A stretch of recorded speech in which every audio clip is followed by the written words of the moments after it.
What is up? We're gonna have some fun tonight, that's for sure.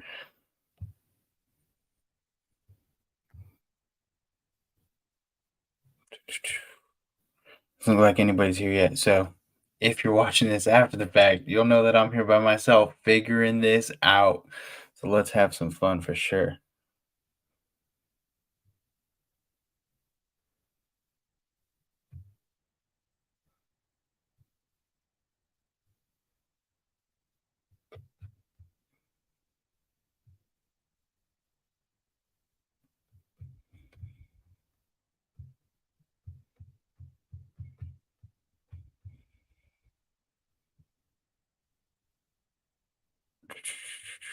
Let's see what we can do. We got one person in here. Hey, who you at? What you doing? Let's see if we can figure this out. I'm trying to first time, a lot of fun stuff. Trying to see what we can do to get this going and see how it'll actually work because I've never actually hosted before. So bear with me as we try and I know you can see me, at least I think you can see me, but maybe you can't see me. Maybe I'm just a fool. But let's see if I can figure it out. I think someone else said if you do it this way and you watch yourself on your phone, you can see what they see. And so, yep, sure enough, there we be.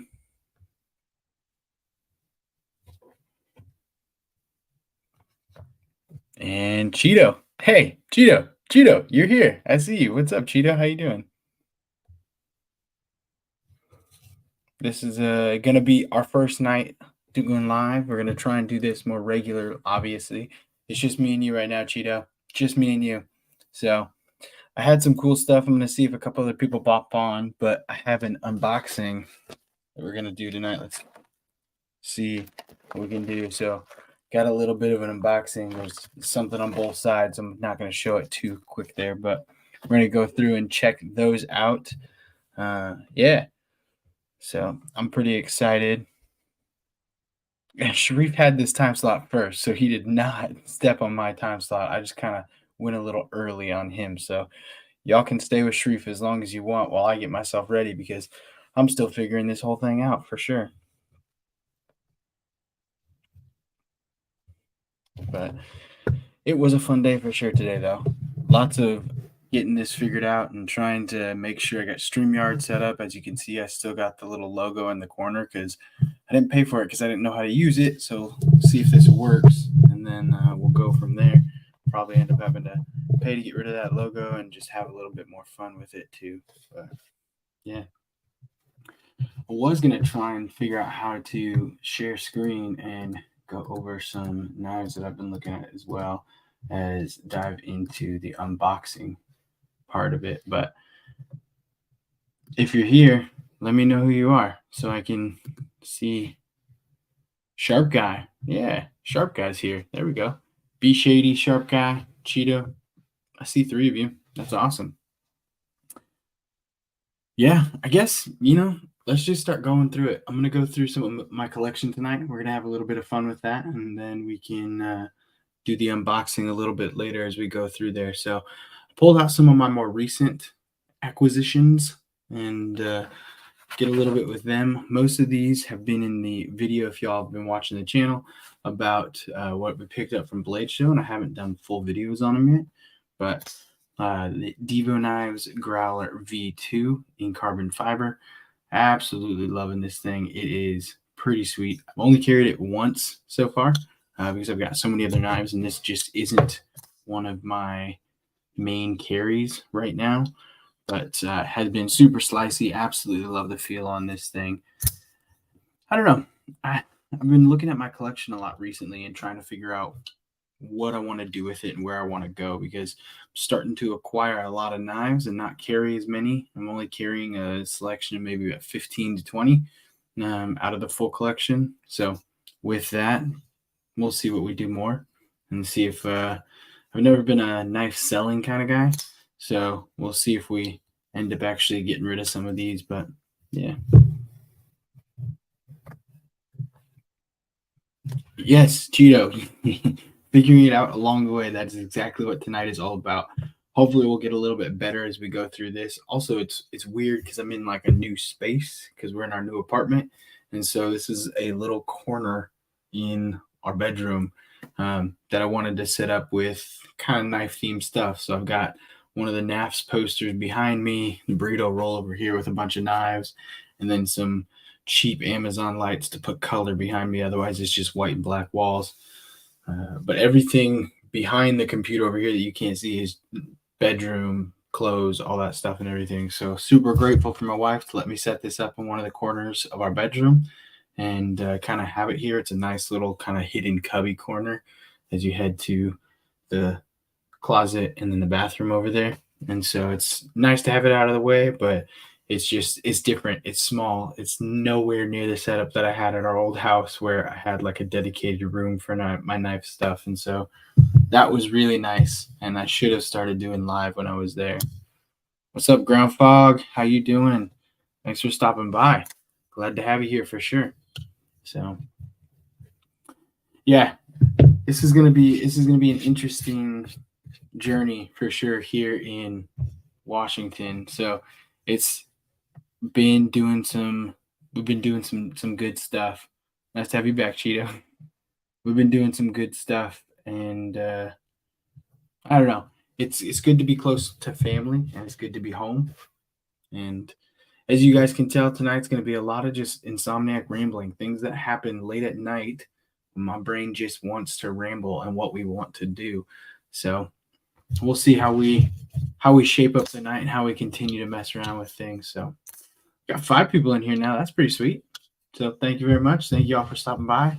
Feel free to throw your name in the chat. We can see you over here, and we'll try and keep along with some things and say hello. See what else is going on with everyone. So yeah. All right, I'm gonna go ahead and share my screen real quick, and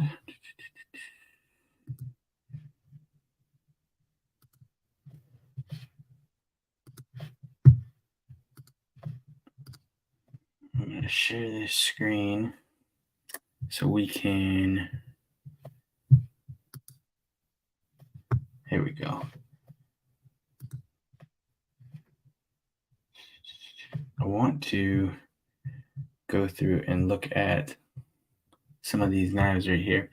So I wanted to go through and look at, this is kind of what I do late at night is I look at different knives that I would like to buy one day and then create this endless list that I will never actually attain. So I'm gonna start at the top here and we'll see what's going on. But this Chris Reeves large Sebenza for $420. Man, I have a Sebenza that I just picked up with the carbonized scales on it. If you could see in the little picture over there, absolutely love this bad boy. But I could do some really cool customization in that one too. And that's $420. That's not a bad price. What is up, Knife Nut? How you doing? Bit a bit. BEDC, what's up, man? How y'all doing? Mad Hatter. It's good to see a lot of people popping in and saying hello. David Hoka, how you doing?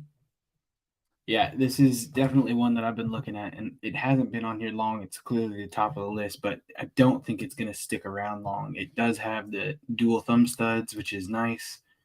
Comes with the lanyard, everything right there. The CPM 30 S35 VN right there. This is $420. That's not a bad deal. It is not a bad deal at all. This Malibu, I don't like the way they took the pictures. I'm sorry if this is you. I don't look who it was, but it talks about a mosaic button, and maybe I just don't know what a mosaic button is. Could very well be the case, but there's no pictures of the actual button. You see kind of a close-up of the scale with the pivot, and then you get super far away on this side and you don't really get to see anything that's going on. So not a big fan of the way they took the pictures. You can't really see it. And I'm also not a big bronze, especially when it's not like true bronze. It's aluminum scales that they bronze themselves. Not my favorite, but what's up, Ed Harrison? How you doing? We got these Warntecs right here, straight from Precision Knife Works.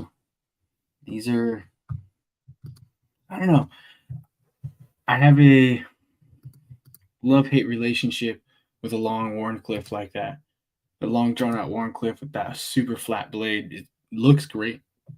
Excuse me, super fantastic. And it is a little stabby, which I know Sharif just talked about a little bit ago that he likes, but kind of a love hate on this one right here for sure. Brand new in box for 225 though. Not too bad. I think the knife market, much like the housing market, is starting to inflate like crazy. And it's only because we continue to pay these prices. But yes, Mad Hatter, that is the NAF burrito that I have on the wall over here. I absolutely love this thing. We got a video on the channel about how I had my top 17 knives that I took with me when we traveled cross country. So I picked this up maybe 3 months ago now, 3.5 months ago. And it's been absolutely fantastic to have. And so I just keep it kind of rolled out. I got 2 gorilla hooks up at the top holding it there, and I just keep it rolled out. And every day I can come over and just kind of grab through a selection of about 15 to 20 knives, either sitting on the desk here or in the burrito, to kind of go through my EDC rotation as we do that. And so it's been pretty awesome to have that. And so I really like it. And it's good. So when I travel places, we do a lot of driving around to go see family now that we're back up in Washington State. When I travel places, I can just unclip it from the wall, roll it up, and take my favorite knives with me at the time. Oh, I kind of like this. I like that frag pattern. I have one frag knife. It is Wee Cherith, I believe is what it's called, or the Civivi. No, Wee. It's the same company, but one of them makes a knife called the Cherith, and I have it in a frag pattern with this same kind of like tiger striped or lightning anno, whatever they want to call it. Flamed anno, tiger stripe anno, and then frag on the same titanium scale. It looks pretty cool. I like it a lot. This, on the other hand, kind of digging this, but $800. Did not see that. No, thank you. There are too many expensive knives out there. It goes right back to what we were talking about a second ago with knives just going up. That knife market just going up. It's a reverse flick only, but with surprisingly good knife. Knife Net 69. What are you talking about? Did I miss something? Pretty sure I have all those lists. Yeah. Boss Teeth Thunderbird. I want the aluminum version of this with those 3 lines like that. I want the black. Maybe it's titanium. I believe it's an aluminum. A black aluminum version of this. That's pretty nice. I don't really want another Damascus. I hate to. It's a different companies call it different, but to me, that's just a Damascus. It's not a topo, really. Like, what mountain? What mountainous area are you telling me that's a topographical map of, or is it just thin and thicker lines as they separate and go around? Yeah, it is what it is. Demco 80 20.5 CPM 3V, $200. This is one thing I don't have in my collection is I don't have a Demco. Not because I don't like them. I absolutely love them. I was able to mess around with a couple of them. I know a couple people who have them, but I just don't have one in my collection because every time I see them, I have something else I want to buy instead.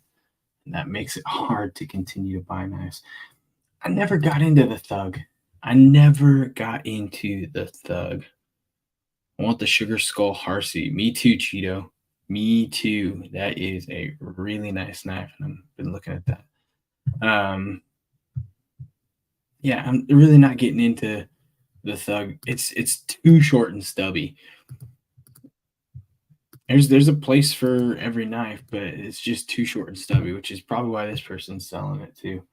Comes in a Civivi pouch because I lost the original box. Has a small scratch with a clip and pivot, but otherwise excellent condition. Only carried a couple of times. Decided it was too small for me. Yeah, short and stubby, like I said. I mean, didn't say short and stubby, but too small because it's short and stubby is how I read that. It's one thing that's really nice about being in some of these pass around groups is being able to have hands to actually put on a knife and see. For those of y'all who just jumped in there, we're going to be doing a unboxing or unpackaging of this here in a little bit. I wanted to go through a couple things, but that is I believe it's a set of 3 knives that are coming from a pass around group. I just got those from Knives Fast, from Casey at Knives Fast, and they're part of the Lefty pass around group. So I'll go ahead and unbox those here in a little bit. I just wanted to kind of look at some of these. I like that grind. What are those? Looks like you've got almost some rust spots on the tip there. Why would you why would you list this? And it's probably the thinnest grind I've ever handled. There are a couple snail trails on the handle. The blade is very small, rust spots on the belly and the swedge, but are hardly noticeable. I couldn't get a good picture of them. So it does have rust spots, and you're still selling it for $225. What did these go for originally? Alliance Designs Slim Pickens. Probably not much more than $225. I'm sorry, but if you're gonna sell me a knife that has rust spots, I'm probably not gonna want to pay close to the original cost on it. It's just not where I'm at with that stuff.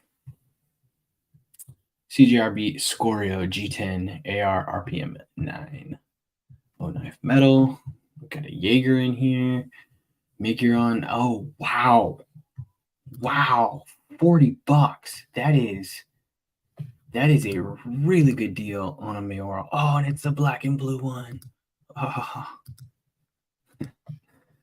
Okay. Yeah. $40 is very easy to spend. It's very hard to. I mean, it's not always easy to spend, but it is very easy to never even cut a single piece of paper. And then you've got the Valona right below it. I like both those. The Mayoral is much more my style. I think I have the Pagos right here, which is one of my like budget carries. Oh, hey, I have that chart that I was talking about right here as well. This is the Wee Cherith that I was talking about a second ago. The fragged pattern with the also kind of flamed look to it. See if we can get some light on that bad boy. Apologies too, but just still figuring this all out. I really like this knife. It is a really good size. It's super whipper snappy out there, and not a knife that they make anymore. I believe this was a limited run. Yeah, this was 72 of 310 for this one right here, but they had 4 versions of it when it came out. So there are some still out and about, but that one I believe is all gone. That Mayoral over $40. That is a really good steal of a deal right there. I've got 2 in my cart too that I've been looking at for a while. I'm just kind of watching them. This right here, just got a mischief, is from Stabby Stokes. So if y'all haven't, you should definitely check out Stabby Stokes' channel. If for nothing else, it is a great, authentic person who's out there kind of making some good videos just to watch, laugh, and have a good time. So you should definitely check out Stabby Stokes' channel if you haven't. Subscribe if you want to, don't have to, but definitely sweet. So I saw this one and I was like, ooh, that's a pretty sweet knife. $275, not horrible. And then I saw it was from Stabby. So I was like, oh, that's kind of cool. So Stabby Stokes has got a knife on here, probably looking to get a couple more for the channel and go through those as well. I never really got into CJRB, and I see lots of them on here for money that I don't really want to spend for them. I've got a Pyrite because they were popular and I picked one up, but other than that, yeah.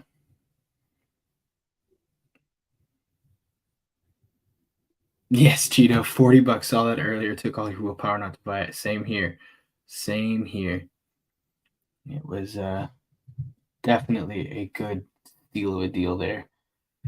Man, I want some of these. It's never gonna happen, so I'm just gonna say it and just hope it does. But I want some of these like higher end knives for $565. I mean, it's a steal because I think these are close to 700 or 750 at like shows for table value and stuff like that. These Olamics are very expensive. But yeah, table was $745. So it's a great deal, but it kind of goes back to what Sharif and I were talking about last week too. If you buy a knife and you immediately lose value in it, is it worth the value that you paid for it? Probably not. So this knife should be closer to that 565 mark, but with the inflation in the knife market, just drives everything up, especially the last 3 years where the whole world got inflated. But let's go ahead and look at a couple things here. Kershaw Cryo. No, sorry. CRKT Lucas Burnley Tuna. No, once again, sorry. This CKF Persian Integral. This is a knife. Every time I see a knife, I think of Mattisfaction because I know Matty likes integral knives. So this is a knife that I think Matty should buy. CKF Persian Integral knife. That is a really nice looking blade and a really nice looking handle. Ooh, I saw the collar, but it doesn't say what that is. It doesn't say if it's Damascus, Zircutai, Mokutai. I'm assuming it's probably Zircutai. Like an oil slick Zircutai is what it looks like, kind of. Very fine oil slick to Zircutai. Yeah, that's kind of what I'm leaning towards. Let's see if you can zoom in on that and see what it says. Integral Thai Zircutai. Yeah, so handle is titanium and Zircutai. So that's good to know. These are really nice knife for $475. I thought it was $575. $475. Not bad. Not bad at all. All right, let's go ahead and I'm gonna stop sharing this for now, and let's get back over to StreamYard real quick. I'm gonna go ahead and open up this right here. So, as probably predicted, I was carrying. Well, I said it on Sharif's too. I was carrying my Pena today, and so the Paramore. Absolutely, just love this thing. Oh, super dirty. How embarrassing. The Pena Paramore. Been carrying this one quite a bit recently, and yeah, it's amazing. So I'm going to use this to cut open the package. We'll see what we got in here from Casey. I have a small idea of what I think is in here, but I think we got a traditional pocket knives in here, not the hedgehog. Really good one. Yeah. Oh, that's cool. Whoever packaged it sent it in the Orion Knives kind of like case. These cases are pretty sweet too because you can put a couple knives in here and send them along nice and easy. So there's you get two that go one way, two that go the other way. We'll go ahead and go through these real quick. Ooh, yeah. All right. So we got a Lake Chaplain, pretty sure. Yeah. Nice little slip joint coming up here. Thing looks pretty baller. Feels nice too. A lot thinner than I thought it was going to be. The action is not, it's not as like, has a weird like in between stop, I guess. So don't know how I feel about that. It's not like as like hard pressed snappy. You have like a little slow down action, probably safety aspect. I don't know, but a little slow down action, not quite as fidgety fun. I do have my Cyborg right here. This is kind of what Night Knife Nut. Thanks for dropping by. Glad you were here for a little bit. This is what I like. That's so satisfying. It's so fun just to, yeah. You hear that? It's, I don't know. My mic's over here, but I don't know if you can hear it as well as I can hear it here, but that is, it's a very satisfying, fun fidget with that right there. This, on the other hand, not as fun and satisfying to fidget with, but definitely a good one. Hey, what's up, Stevie? You're here. Nice to see you. Thanks for stopping by. Stiffy. Oh, sorry. I apologize. Stiffy. Awesome. Glad you can hear it. This one, not as satisfying, definitely. So, but thank you, Casey, for passing this on. We'll probably do a video on that one coming up here later this week. Got a couple more things in here. There, there, there we go. Blake Chaplin Barlow. That was forget what that one was. The Black Pearl? Black Pearl. No, maybe. I don't know. This is the Barlow. This is the Barlow, and this is, whoo, I really like that carbon fiber too. That just shows up really nice. That is. I did not get one, Cheeto. This is in the pass around, so I will have to send this back. But this is definitely satisfying. This makes me wish I would have got one now, which is the dumb thing about this pass around group, because then you get knives and you're like, oh man, the Superlative Infidel is one hella nice tactical style slip joint. Love mine in M4 steel. I will have to check that out, Matt Hatter. So thank you for taking a nap, Stevie. I appreciate that. I got up this morning and I've been at work since 6 o'clock. So I have not taken a nap, but I've had lots of coffee and I got a Rockstar watermelon for the first hour. And then we got a Rockstar fruit punch for the second hour of this live. We'll see how many people stick around for the whole thing, or if we have anybody. We may cut it short if everyone leaves. But this Lake Chaplin is so nice. I really like that. This one's definitely be carried a while. And then we got a Tuya. This is, ooh, wow, yes, I like that. Whew.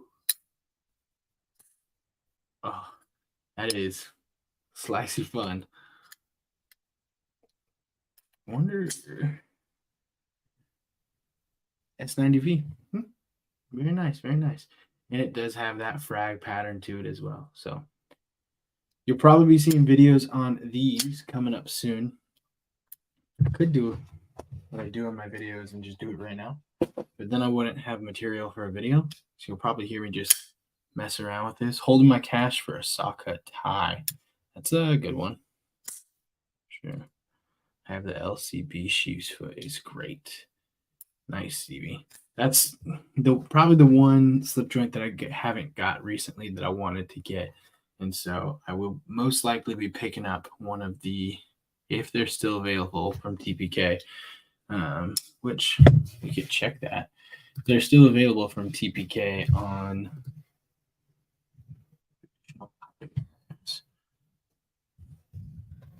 Friday. There was 1,000 of them. Get one of the hedgehogs, but maybe they are gone. Let's see. Nope, they're still available. There's still quite a few of them, it looks like. So they've got, it looks like almost every variation. You could get the 90s, you can get Purple Cow, Fluorescent Pink, Pacific Blue, Miami Vice. Yeah, this is definitely another one that I think would be a good one if y'all haven't jumped in on. I was lucky enough to at least get to hold one before. And so I was able to hold it and mess around with it. But I didn't buy one yet. So not buying one yet has made it so I can just covet all the new colors that have come out. Let's see. So I'm going between the 90s, but the 90s, one of the things about the 90s is with any fat carbon or camo carbon is you're not guaranteed this color structure. Like by any means, you're not guaranteed the color structure. And that's the one thing that kills me, is because like that color structure is one of the main reasons I want that knife. But if you end up getting something that's less desirable it makes me then kind of go back to, you've got three different colors of red, white, and blue in there. Maybe you go with something that's a little more, I guess, tame and easy to pull out. You do something like pull out. Mm-hmm. No jokes, no jokes. Something that's a little more tame like this with just the black and white. But I don't know. There's so many choices with camel carbon and fat carbon. Also, this gecko is pretty sick. This camo gecko in M390, right? This is, oh man. And look at this, the black light. That is why I would want to get the gecko. The gecko, and just always carry a black light to hold it under. Just carry the UV light.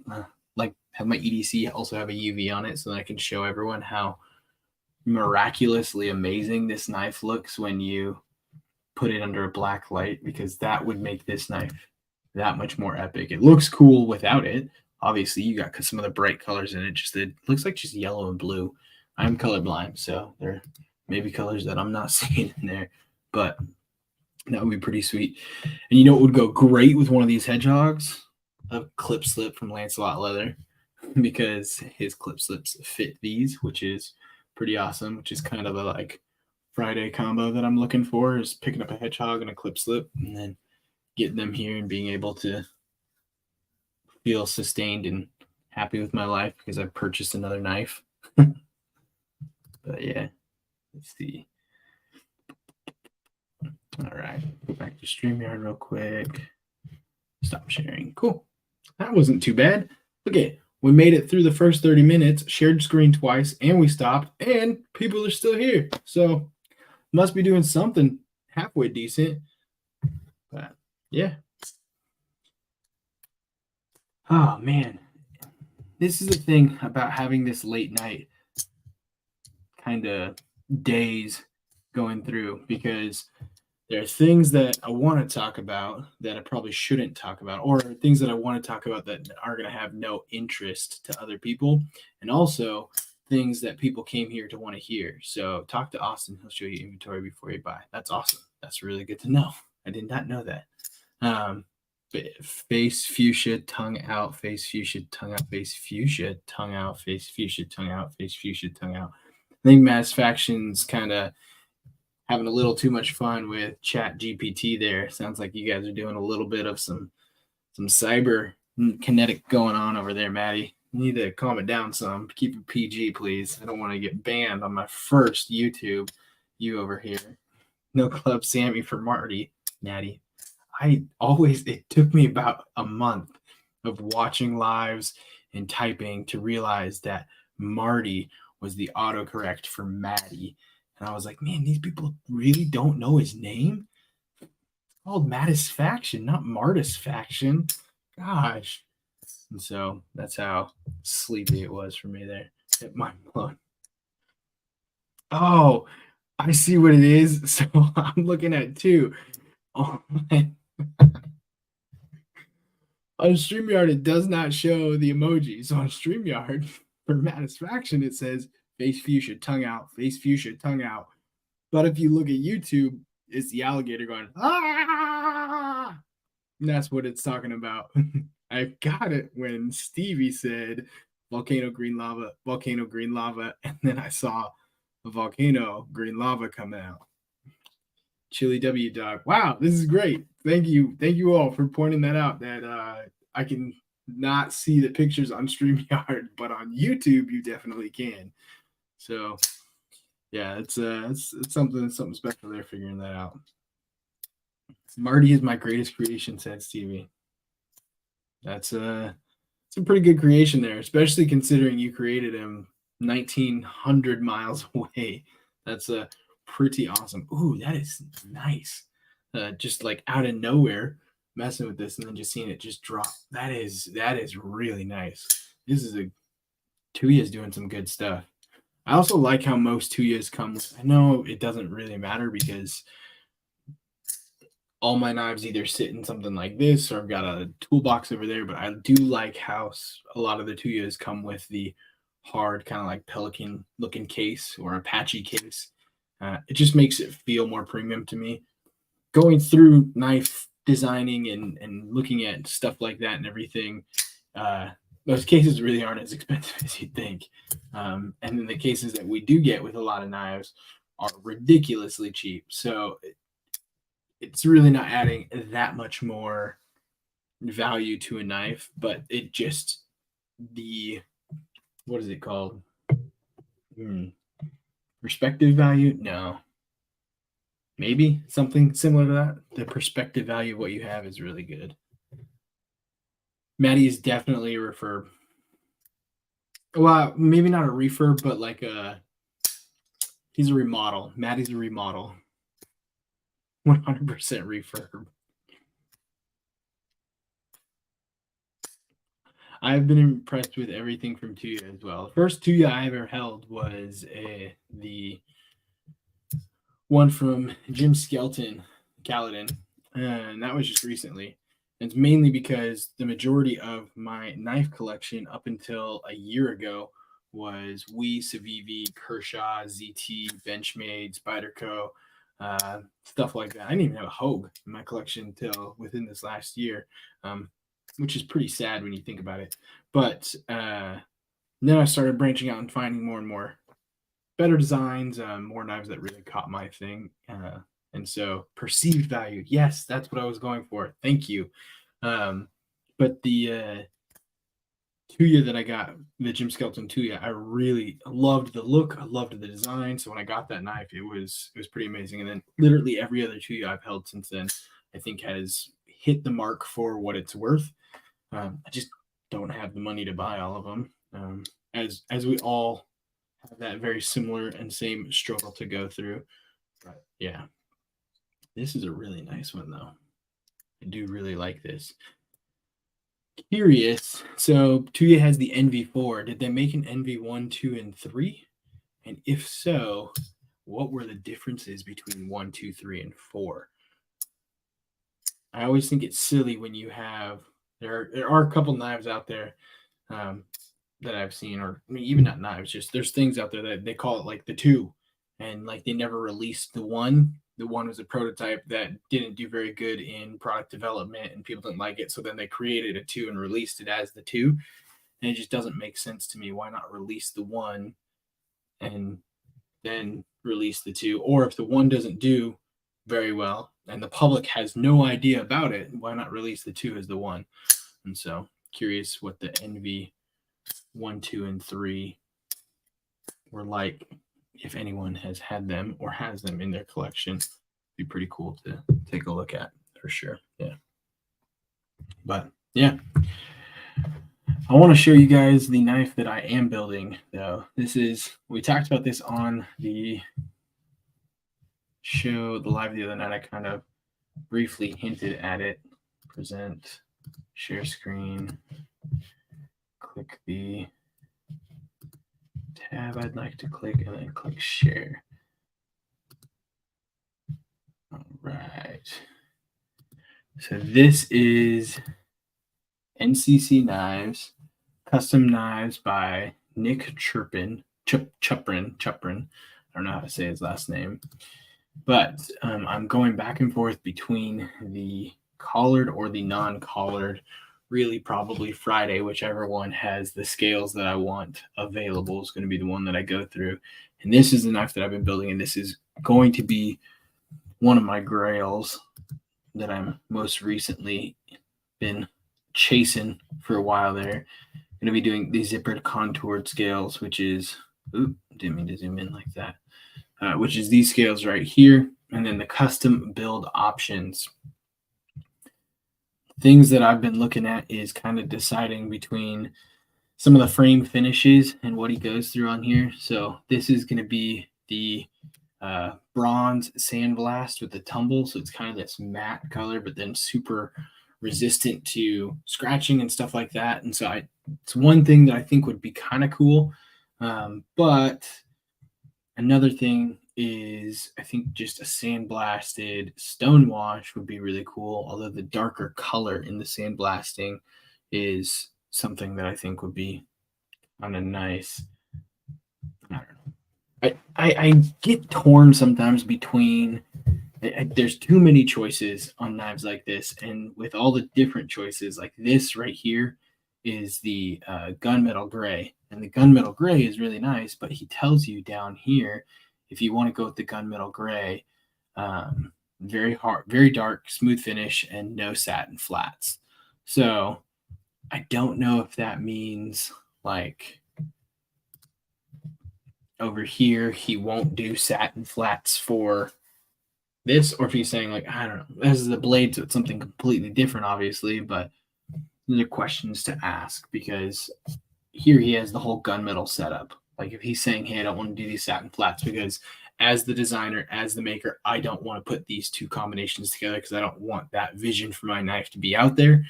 But at the same time, you're paying for a custom, so I don't know why he would say that. So I would prefer probably the gunmetal gray with the acid wash blade. And then the acid wash blade got me checking these. The acid wash blade is going to be something that I think is going to be a lot more resistant. And then you can choose your different pivots as well. So as you go through the pivots, you can have different designs to your pivots. Is your traditional steel with the T8 there, or you can have different design patterns to them. I did 10 years as a geophysicist, and a lot of my work was done at Hanford at the nuclear site. And so I was actually in the tank farms. So I thought this one, number 5, would be kind of cool and kind of a play on that because it kind of has like the nuclear lines going out to it there, radioactivity. So to me, that would be pretty cool. And I would like that one for the pivot. And then I would probably, if I go collars, because this one is no collars, if I go collars, I would probably add a oil slick zircotai collar to it because I'm planning on doing an oil slick zircotai backspacer and an oil slick zircotai clip as well. And that's where the color would come. So I'm thinking it would be kind of dark matte all around with a little bit of color pop in the clip and the backspacer, and then possibly the collars if I do a collared one. But all that's going to depend on, so like right now for the no collars, the false liner and the large chamfering are all sold out, which is why he doesn't have them there. And Nick did say that if he has all the scales pre-made already, so he'll do anodizing to them if you want, or he'll do the finishing to you if you want, but he has the scales, raw material, and milled already. So once they are out, like it's grayed out, they're out. And this false liner just disappeared like yesterday or this morning, I believe, because all these were still available for with collars up until like yesterday or the day before. I check literally every day. So that's how I know it just disappeared. But yeah, it's you get $100 up front and then you pay the rest on delivery. And he said it should take 2 to 3 months for delivery, just depending upon how many orders come in and what he's got going on that time. But there's really not a ton of work to be done because all the milling for the blades and the scales and everything is done. So he's got all the raw parts. He's just got to put the finishing materials and any sort of anodizing you want to them as well. So his cracked blue ice was pretty cool, but he does have one. Let's see if I can find it. He does have one that is, I think he calls it the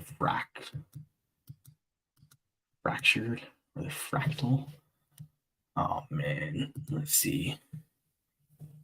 Those were all the collared ones.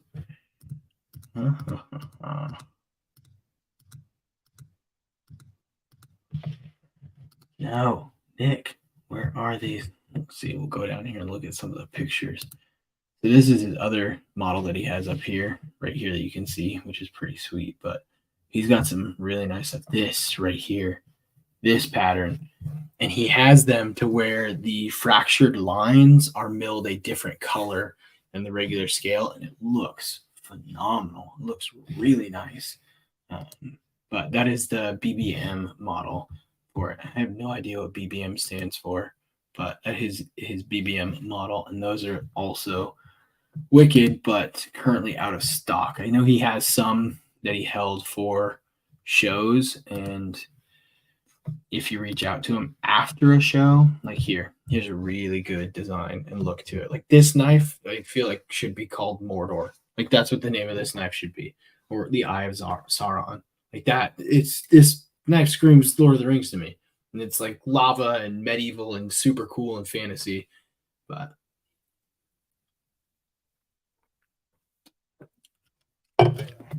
there's just too many options. It starts playing with your mind in a sense that there was a study done a while ago where if you give someone 3 choices, vanilla, chocolate, and strawberry, they will be happier than if they walk into like Baskin 31 flavors. There are more than plenty flavors out there. 31 flavors, you walk into Baskin Robbins, it's awesome. But you have so many options, people start second guessing and they live with that FOMO. Even though the overall option may be a better flavor that they like over vanilla, chocolate, or strawberry, because they are feeling that left out, missing out category, they're not as satisfied as they could have been with the knife. So, or ice cream in that instance right there. But yeah, it's interesting when you start getting into kind of factors like that, as well as when you get into factors with like designing knives and going over and all the little details that you can like the nuances of things that happen, stuff like this right here. You can see it.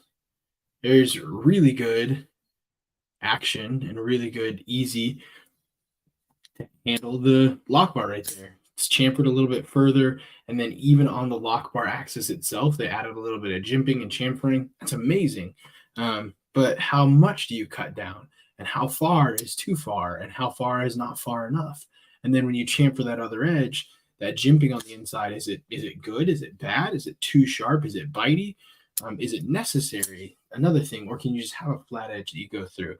All those little decisions in the design process going through it, they're necessary to ask, but it starts to figure out what was going through. Yes, he did do that on purpose to make you buy more than one. I agree, Cheeto. I already chugged the Rock Nog. I already chugged it during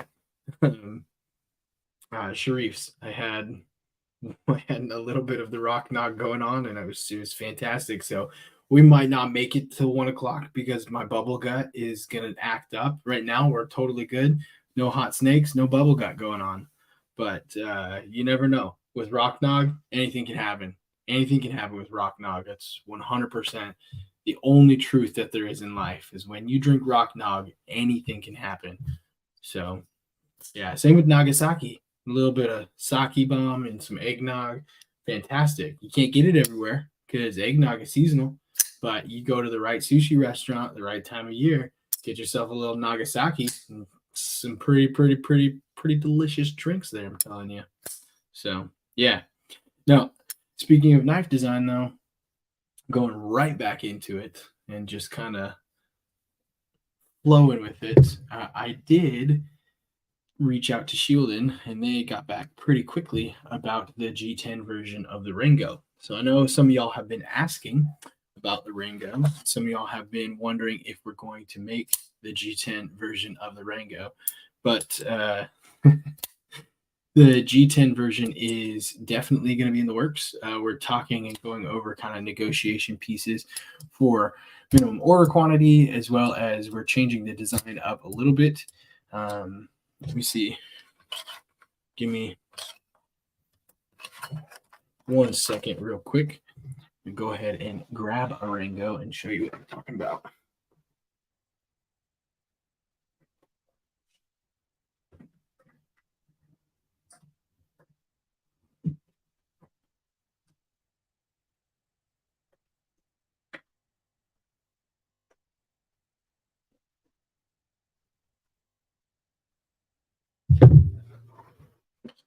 All right, so I got the 2 G10 versions of the Ringo, and that is going to be one of the what are we doing?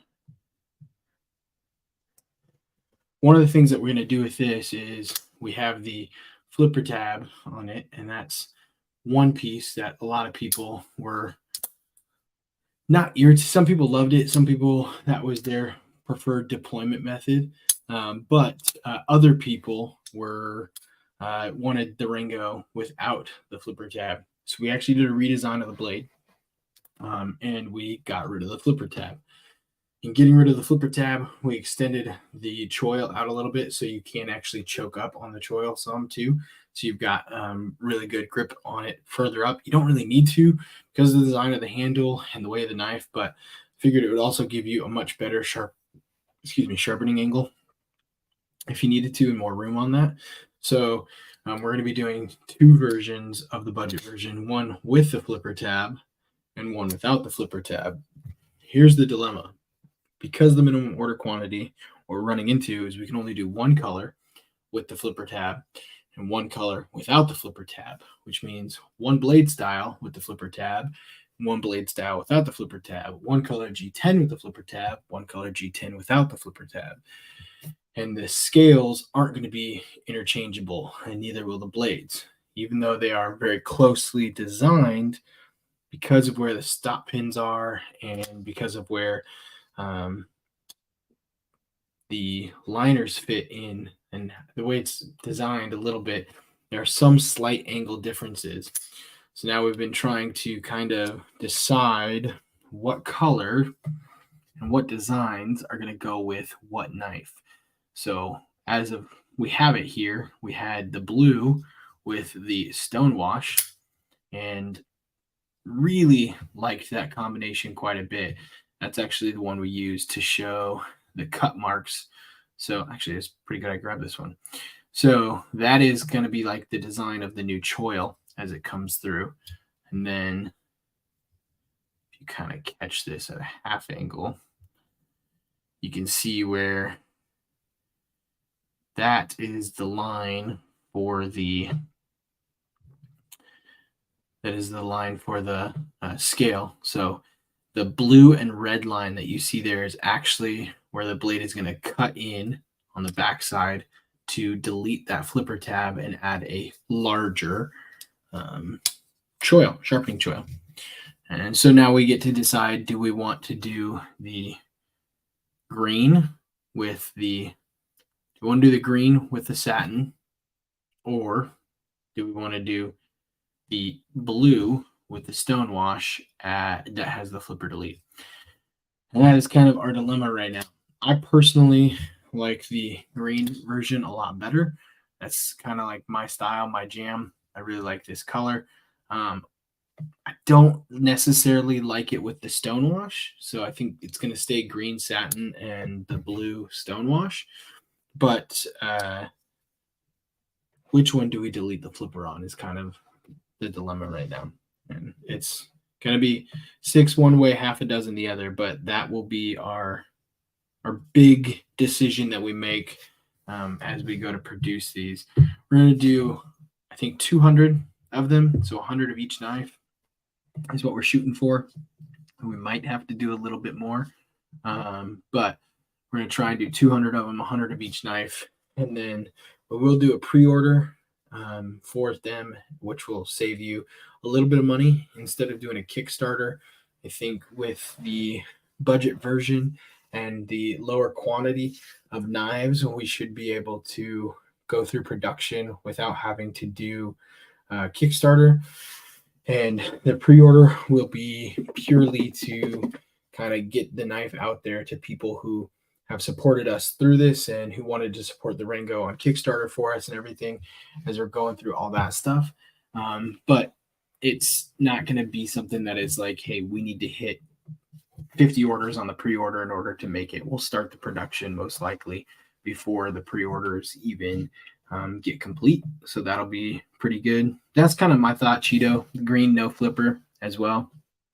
But yeah, so we don't have pricing yet for what it'll be for the budget one, but we're going to try and keep it under 80 or at 80 is kind of where I'm thinking, just with everything that's going on.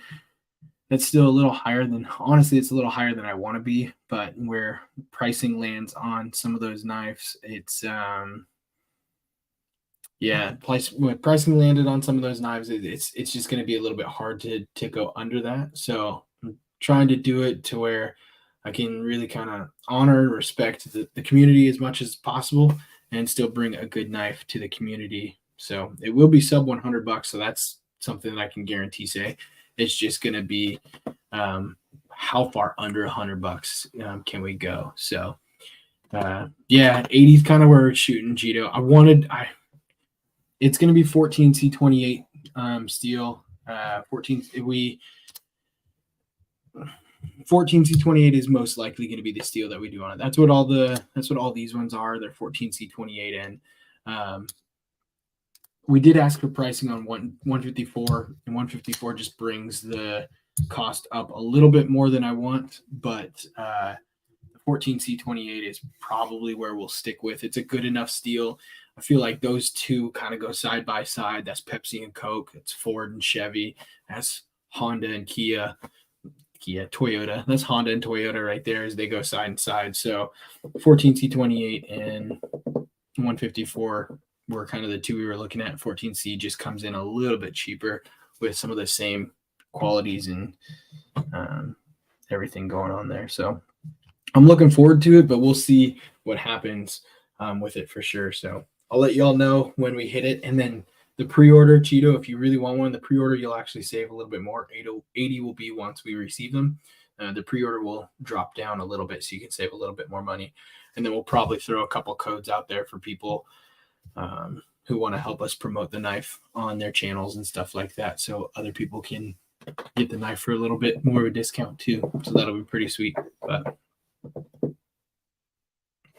that's my thought, Stevie. 14C seems pretty universally loved, as well as like it's something people are familiar with. It's something people know, so you don't really have to bat an eye or think twice about it. And it's not D2, so that's fantastic.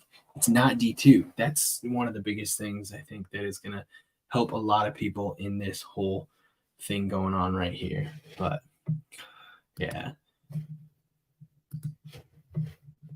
It's definitely gonna be interesting and excited to see what happens this next year. Probably won't have the knives made until March through April. After talking with them today, I think Cheeto 282, very nice. I just hit 900 today, so I was pretty excited with that. Starting to feel like I can put big boy britches on, but yeah, it's completely left the train. I don't even know where I was going with that. I got sidetracked by Cheeto's 282. I was super stoked for Cheeto to have 282. You know what? 282 is actually one of my favorite numbers. One, because 12 is my favorite number, and 282, any version of 12 is like one of my favorites. And so 363 is a really good number for me. 282 is a really good number for me. Anything that adds 12 is definitely something that I really enjoy. So Cheeto to 10K.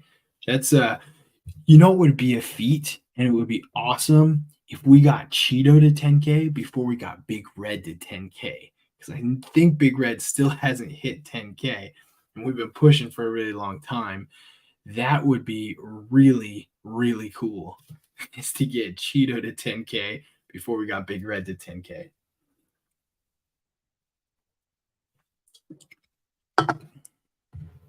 That would be interesting. And not that I don't want to get Big Red to 10K, because we should still get Big Red to 10K. He's an amazing person. But it would be funny to get Big Red to get Cheeto to 10K before we get Big Red to 10K. Cheeto. Patina Turner's in here. Patina Turner's in here. Hey, what's up, Patina? How you doing? I've never actually met Patina Turner in life, like in person, face to face. But there are a lot of people in this community that I haven't met face to face. That it's really funny because I feel like the way that the knife community is and how welcoming we can be with other people and other collectors and other enthusiasts of the hobby, that as soon as we all get together, it would be probably just this epic like dinner party that turned into a crazy party that turned into a rager that turned into a brawl that ended up with a bunch of people just like passing out on the lawn, and then a couple people getting in a hotel, and just it would be so weird but unique, and it's just a very nice experience the entire time. It would, yeah, man. I'm thinking like if you could do, let's see, what is the movie I'm thinking of? Coming to America with Eddie Murphy, I believe. So if you do Coming to America with Eddie Murphy, mix that with like the rambunctiousness of the teenagers from the original Mighty Ducks, and then Pedro, exactly. And then you have the shenanigans of Hangover 1, 2, and 3. Like that is what I think all of it would be. It'd be like putting those three movies together, and that would be what the whole knife community coming together would be. Naked and Afraid. That would be like episode 2. Um, Naked and Afraid would be episode 2. And that's just because that would be a titling to what happens in the knife community. You just naked and afraid. You don't know what's going on. My 3 items are knives, of course. All 3 of them are knives. You know, I started a new job a couple months ago, as most of you know, because I moved up to Washington for this job. And the other day I was at work and someone was like, "Hey, I need to cut open this package." And I was like, "Oh yeah, I got a knife right here." And so I just pulled out my knife and started cutting it open. And then I put it away. And then someone else was like, "Oh, can you break down this cardboard?" And I was like, "Yeah." And so I pulled out a different knife, this one actually. And I was like, "Yeah, I'll break it down. This is going to be my cardboard breaking down knife." And so I opened it up and started slicing through to break down the cardboard. And the first person was like, "Wait, didn't you just have a different knife?" I was like, "Yes, I did. You are a very observant person. I'm proud of you." And I stopped the conversation there because I could tell where it was leading. And they were like, "Why do you carry 2 knives?" And I was like, "That's a very good question. I'm not going to answer that right now." And then they were like, "Well, how many knives do you have on you?" And I was like, "That's another good question. I have 4 knives on me. I'm not going to explain myself. I'm just going to go to my office and ignore you the rest of the day. Hopefully, you forget about this." And then from that point on, I became the knife guy. And some people were very afraid of me because they were like, "Why do you need 4 knives? What's going on? Why is it's so intimidating to have 4 knives?" And I was like, "No, it's not. Have you seen my knives? Like this thing is tiny. This is not an intimidating knife. This is as big as my finger. This is as big as my finger. It's not an intimidating knife. It's not stabby. And it really just kind of like irks me when people do that." And then another one of my knives was slip joint. Maybe looks a little bit more intimidating because it's a clip point, but it's definitely not an intimidating. It's not even a locking knife. It's not even a locking knife, and it doesn't even have a clip. It's in a slip. So, like, come on, people. But I was coached. I was coached by someone on my team, and they're like, "Yeah, you should probably keep your knives in your pockets." And I was like, "Well, someone asks for something. I mean, it's a tool, so I'm going to use it." Yes, exactly. Cheeto, you need 4 knives in case a ninja attacks you. Little side note though. So I got a couple people who were like, "Oh, why do you carry 4 knives? Let's have this conversation and dive in depth on why you think you need 4 knives with you." And then today, after work, we had an after work meeting and we went to an axe throwing place to drink beer and throw axes as a company together. And then I had to like question myself and say, so these individuals, a couple of people in this room right here were worried why I was carrying 4 knives, and all y'all feel safe and comfortable coming to drink beer and throw axes.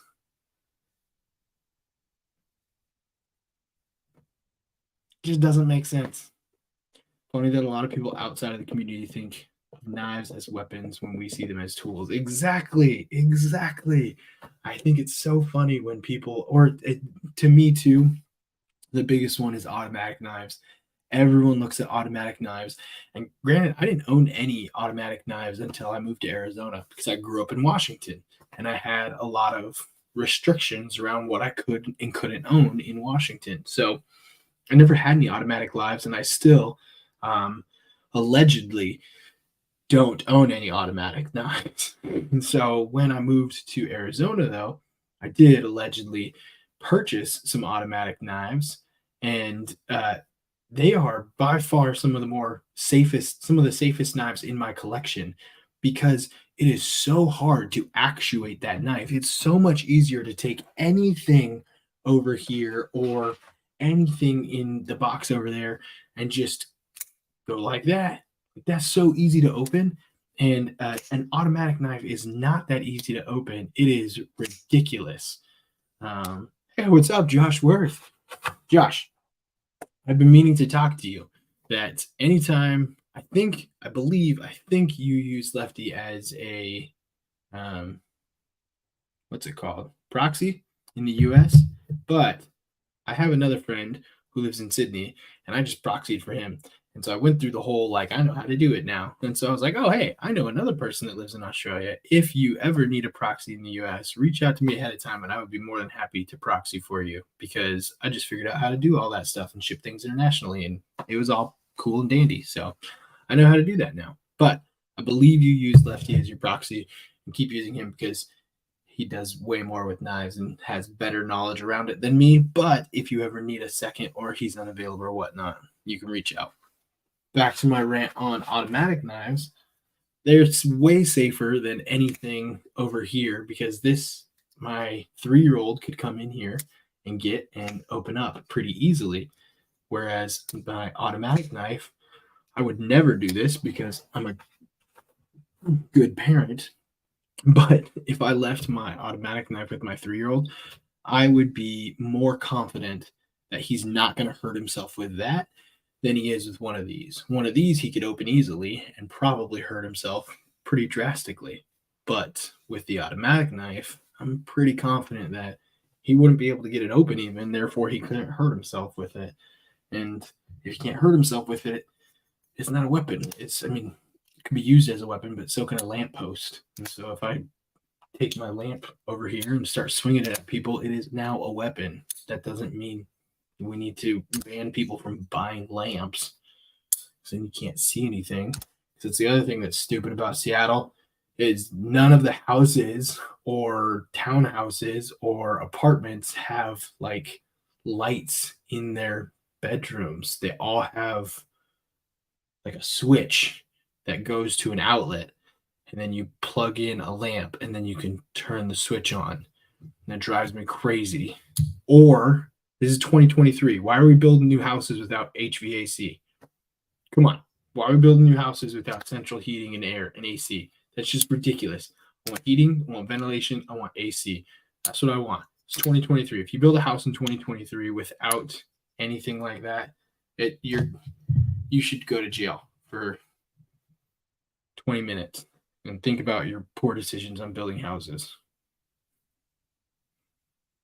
Patina, no, it just happens naturally once you move to Washington. Uh-oh. Blink twice, Chris. My question is, when you move to Washington, do you sign a contract you have to use Washington a certain amount of times in a day? Nope. Blink twice for yes.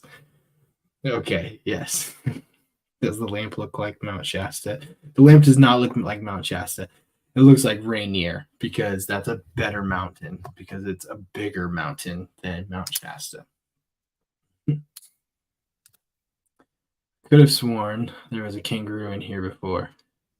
In here? Because I've never owned a kangaroo, but I don't know if I should say this. I don't know if is it bad? I had a friend who went somewhere down under and brought me back a kangaroo pelt, and it is the softest thing ever. But if that offends anybody, suck it up. It is so soft. It is absolutely fantastic, and I thought it was the coolest thing ever. 20-minute jail sentence for incompetence.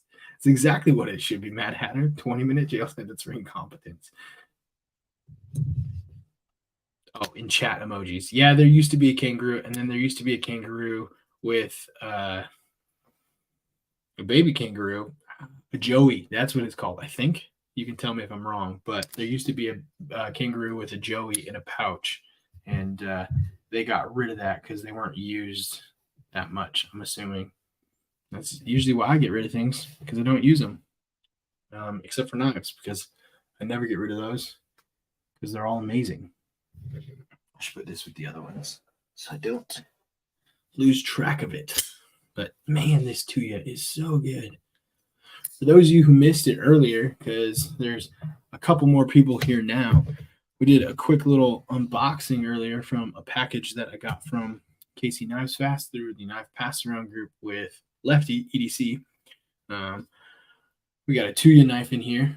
And this thing is fantastic. You've got the frag pattern on it, as well as the compound ground blade right there. I believe it's S35, no, S90V. Sorry, my bad. S90V on the blade there. Titanium frame lock, just absolutely butter action. You can reverse flick off of it. You can front flip it, and you can thumb stuff it. So super fun fidgety knife, amazing action on this bad boy. There will be a video probably coming next week. I don't know how Stevie does it. I would love to know that. Stevie, I see you record videos and then you like show your watch and it's like, oh, it's Friday the 10th. And then guess what? Friday the 10th, 2 hours later, I put my video right onto the internet. And that's awesome. But I am not that good at getting it out there that fast. So, and then we do have, I want to say, I was going to say this is called the Captain Jack, but the Captain Jack sounds like a really stupid name for a knife. So this is probably not the Captain Jack, the Black Jack, maybe? I don't know. Forget what this one is. This is a slip joint. Not my favorite slip joint. I like the style. I like the way it looks. But the action on it leaves something to be desired, especially when you've had other knives in your hand, other slip joints in your hand. So we'll probably do a quick video on this one, more so probably shorts. I don't like to do videos on knives that I'm not that excited about. If I'm not that excited about them, it's hard for me to kind of, I don't know, talk about it. There's not much for me to go off of. But then we've got the Barlow from Lake Chaplin right here. So got the Lake Chaplin Barlow, and this leaves a lot to like, especially in that action. That is so nice. This is beautiful. I don't believe these are still available. We did kind of do a quick little Jack Sparrow, possibly Cheetah. Yes, Sharif, you missed all that and more. So, Sharif, I was thinking about this earlier too. That whole, and Stevie, that whole like article y'all guys got to write or presentation you got to write. You just jump on Chat GPT and be like, hey, Chat GPT, I need to create a presentation for yada yada yada yada yada. Here's my parameters, yada yada yada. It needs to be in PowerPoint presentation with this many slides and this many points, and then see what Chat GPT gives you. And then you just have to kind of adjust as needed. Probably save yourself a lot of time, and then make sure you say please and thank you. So when AI takes over the world, you can get a Snickers bar instead of a shot to the face. But the Lake Barlow or Lake Chaplin Barlow, absolutely fantastic. So this one I am very excited to be doing a video on later this week. Just because, one, I didn't know how I would like the look of it, but it definitely is something that I would carry regularly if I had. I don't own it, since it is part of the pass around group. I'll have to pass it back, but it's a good knife. It's a good knife for sure. And all of it came in this sweet little Orion case. I think Steve feather just came out of nowhere. Did y'all see that little feather that flew up and then went right by my face? I have no idea where that came from. But this definitely, I saw Steve Clare had one of these when we did our Sunday breakfast about a month ago now. And those Orion little cases are pretty awesome. They're definitely something that I think would be worth having, especially if you do little collections and carry knives around and stuff like that. I bet you Dopey has one for his massive knife collection that he carries with him every day that I hear about all the time. But yeah. All right, I'm gonna go ahead and jump back on over to Nafsdale and look at a couple more knives real quick.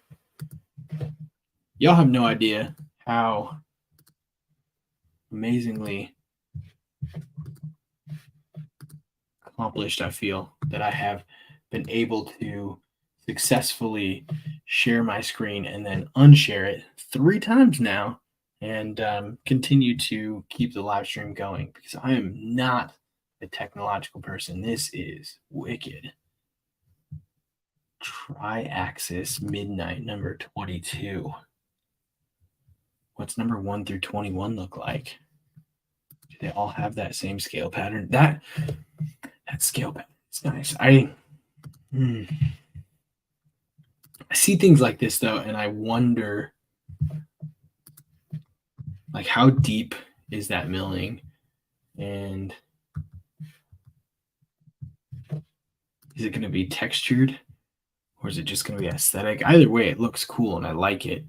It looks like they did I shouldn't say the same thing I did because they obviously have completed and made their knives well before the Ringo, but they have the same thing going on that I had with the Ringo. It looks like they copied the pattern from one side to the other, so it's the same on both sides, which is nice. I like when knives have design on both sides. It drives me crazy, and I have it in like Grimsmo, where you have the double honeycomb pattern on one side, and the other side. The reason I got this one is because the other side is at least anodized like this side. Sometimes they just have anodization and milling on one side, and then the other side is nothing. There are times that it's a aesthetic choice to have it, so, and a necessity. So like with the Sabenza, you have the carbonized blue carbon fiber scale with that sunburst coming out. You can't do carbon fiber on a frame lock. You just can't do it. So you have to have titanium on the other side, but getting the blue to match it up makes it a lot easier to then work with.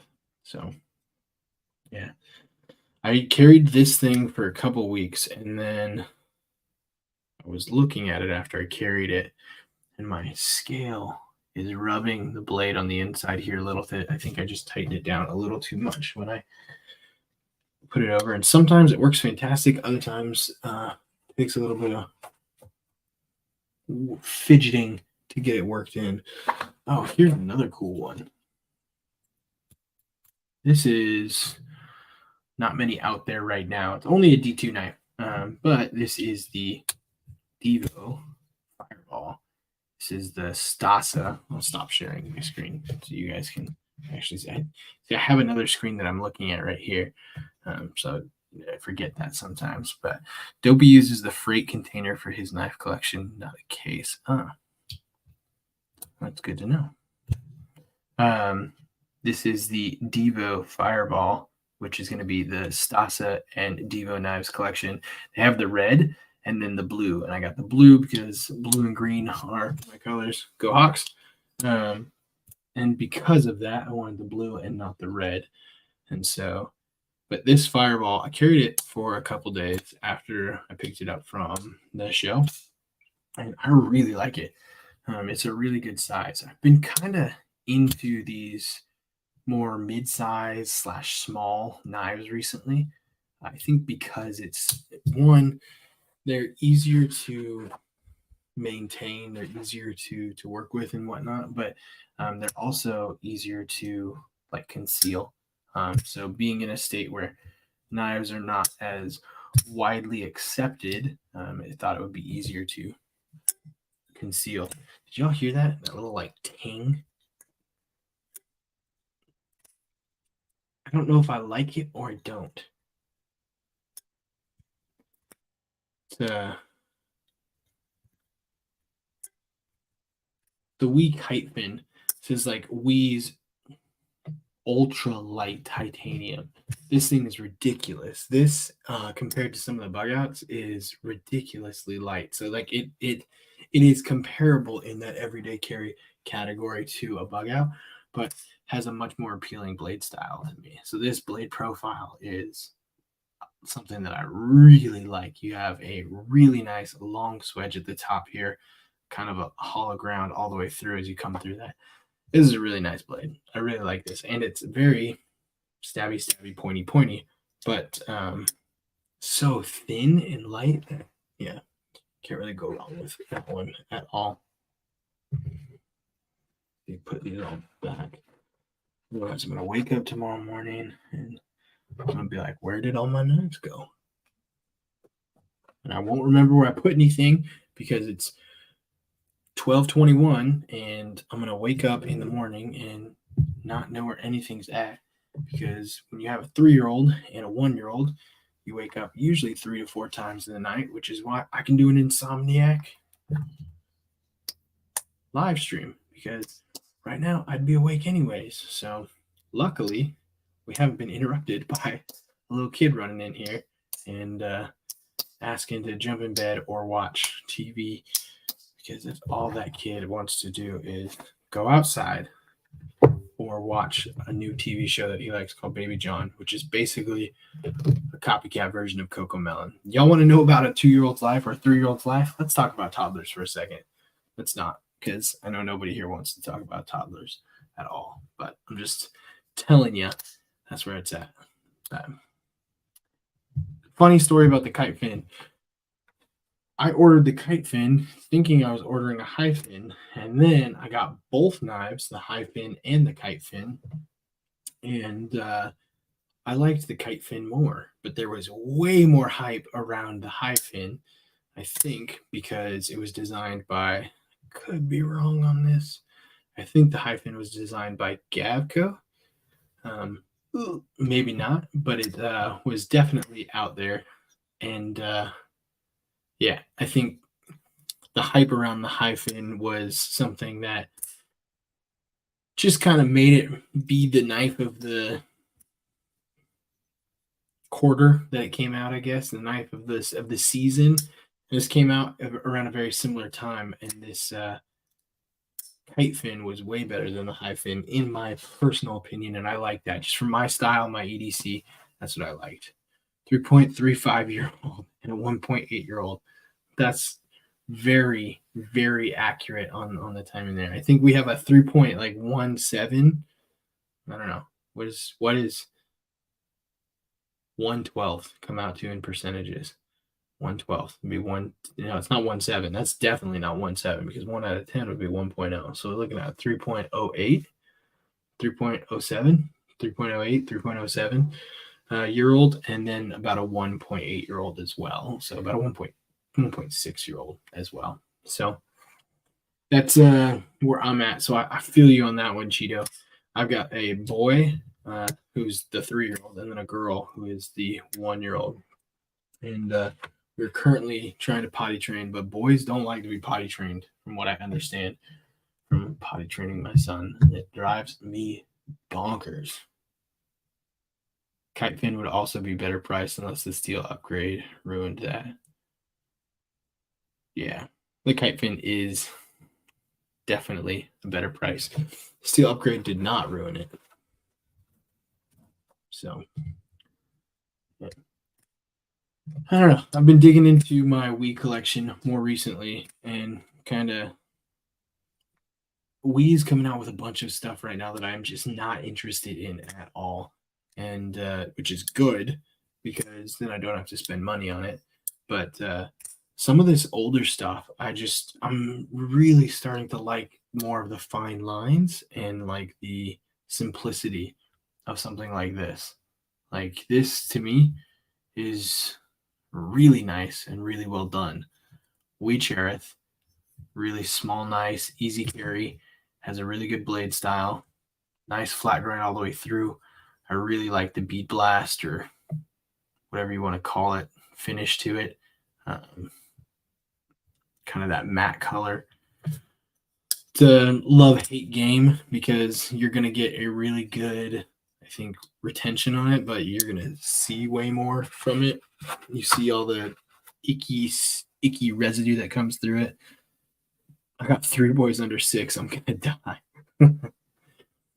I heard a story the other day, and this was from my boss, and they were saying that they were potty training, and in the middle of them, they now have a 6-year-old son, but in the middle of potty training, the kid was on the toilet and was like, "I'm done," and then the mom was like, "Okay, I'll be there in a second."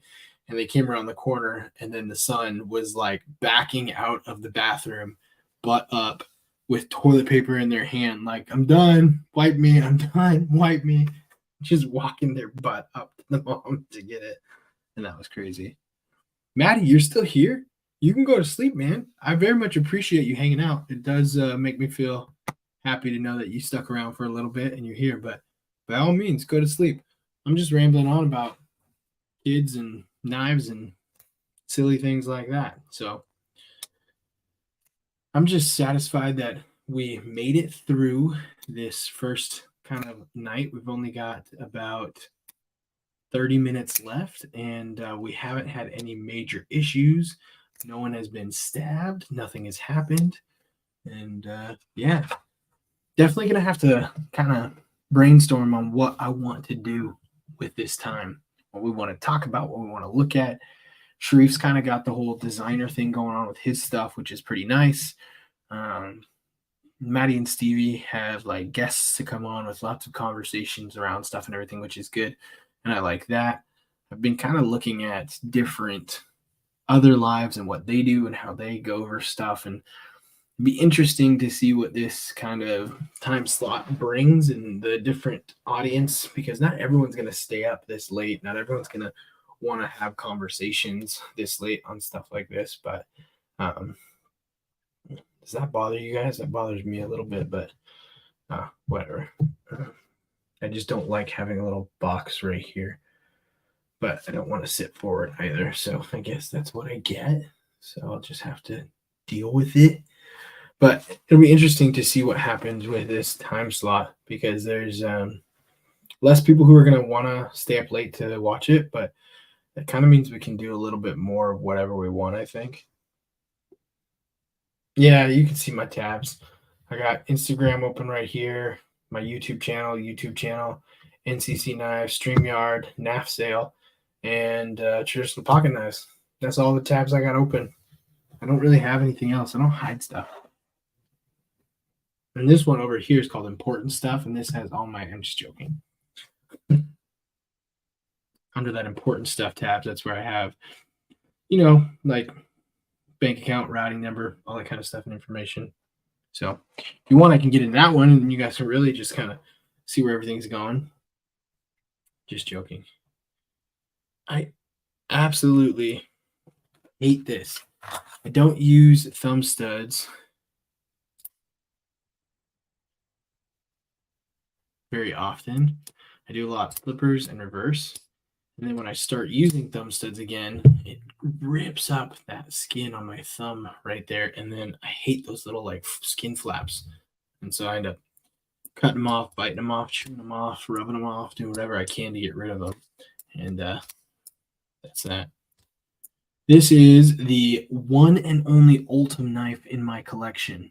And it is surprisingly nice. I don't think this has a piss yellow color to it, Maddie. I think this has kind of a like translucent, I don't know, it almost looks like it could be like a Jolly Rancher, like a lemon Jolly Rancher, but it has really good, I'm seeing if we can pick up that kind of texture on it too.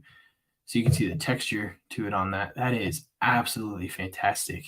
And it feels really good in hand. Got some excellent jimping on it right there as well. So this knife is phenomenal, absolutely phenomenal to use. But I have enough Elementums. I kind of just get them right now at will because they're cool. Yeah. My favorite Jolly Rancher flavor. My favorite Jolly Rancher flavor is blue raspberry. Blue raspberry. Although I did start getting some Jolly Ranchers and start bringing my Jolly Rancher game to life because this holiday season, my siblings and I always do a competition around gingerbread houses, and we do gingerbread house builds. And so what I do is I stole this from Pinterest a couple years ago, but I'll cut out little windows and then I melt Jolly Ranchers together. So it's a bunch of different colors of Jolly Ranchers together, and then lay it flat, let it dry or let it cool off. And then it becomes like slightly malleable.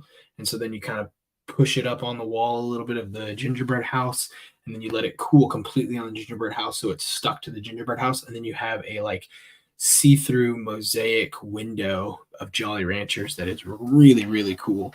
And probably one of my favorite things to do that has made it so I win the gingerbread house competition every year. And then what my mom does is she takes pictures of, we got 6 brothers and sisters, so she takes pictures of all of our gingerbread houses, and then she posts them on her social media, and all of her friends and our relatives get to vote on them. And no one ever says whose is whose. We just get to name it whatever we want, and then people vote on it, and then they tell you who it is. And I've won like 4 of the last 5 years. Me and my wife have won our competition. It's also because we're super competitive, and by we I mean I'm super competitive, and so are all my siblings, but they're just not as talented as me. Like they're not natural winners. I love them; they're awesome, but like I'm just better, and that's just a fact. So yeah, I will trade you for all green apple Maddie. Delicious stained glass windows. Yep, very much so. Got a bone to pick with Maddie. I sent you 2 pickles, 3 butterscotch, and some new desk mustard. And I found out tonight you didn't even say anything yesterday, Monday morning. So when you get that package of pickles, butterscotch, and desk mustard, you just go ahead and send it right back. That's for sure. I should end up making ginger crack house. Because you use cocaine as like the sealant to hold it together, or because it's all cracked and there's like holes in it and stuff like that. Because down in Phoenix, it could be either thing. Exactly, Stevie. Down in Phoenix, it could be either thing. You could be making an actual crack house for gingers. So like all the redheads in Arizona go to a specific house to get their crack, or you could be making a gingerbread house that has a lot of cracks in it, and you're trying to fill those cracks with frosting. But here's the thing: you put too much frosting on there, that's too heavy, and then it falls apart even more. So what are you supposed to do? What are you supposed to do? I do really like this Ultim button lock, though. I was debating whether or not to get the satin or the black, and I was really happy with the satin. I think the color pops a little bit better on the yellow with the satin. So I also never got why satin was shiny. To me, satin isn't shiny. Like when I look at a sheet of satin, it's not like sheer and shiny. To me, it's a little kind of just like flat. It's not matte, but it's like flat, not dull. But everything we have that is satin tends to be shiny, and that to me just doesn't make sense in my brain. Although a lot of things don't make sense in my brain that are true in the world. So don't blame me. I share Stevie's post on that. Thanks, Satisfaction. I appreciate that. And thanks, Stevie. I didn't even know Stevie made a post about it. That makes me feel pretty happy. That's the key, though, Stevie. You have to use like a syringe, or you have to use you can do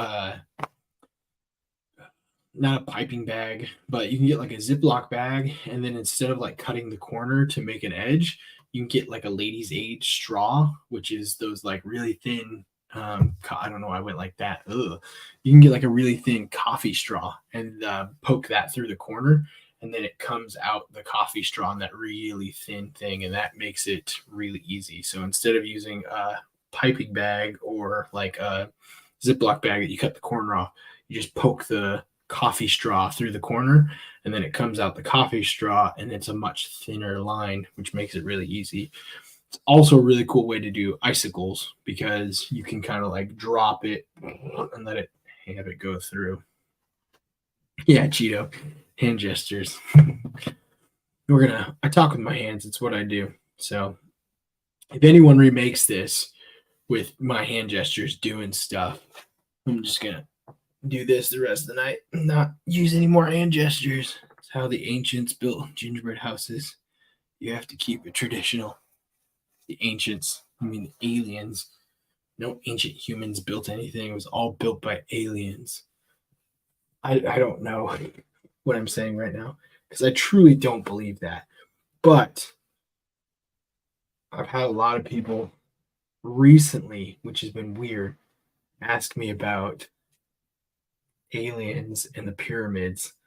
What is your theory on the pyramids? Who do you think built the pyramids? I don't know. Why is this a question I've been asked 4 times in the last week? I've gone 33 years of my life with not a single person asking me that question. And then the last week, I've had 4 people ask me, what do you think? Who do you think built the pyramids?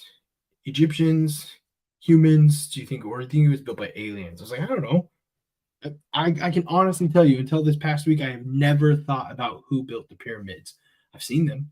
I know other people think about it, but I have not personally spent time thinking about, I wonder who built the pyramids.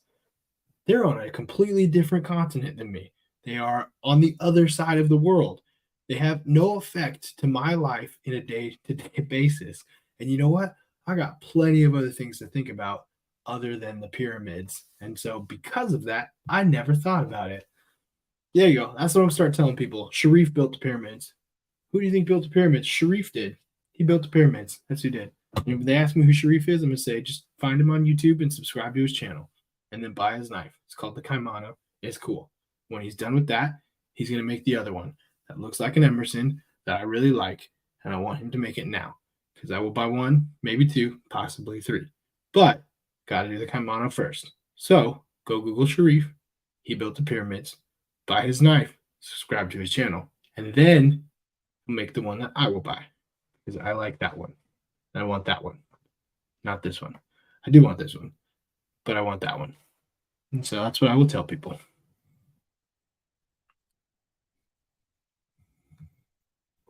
Easy answer. Magic. Said Cheaton.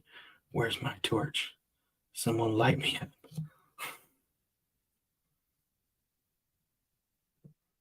Her truck stops for the cosmos.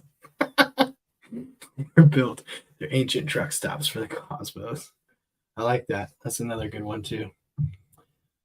This is what I need to start doing. I just need to start saying, I'll get back to you in 24 hours and then post these questions on whatever live is happening that night. Come back with the best answers that no one is going to do it. Best burritos this side of Sagittarius.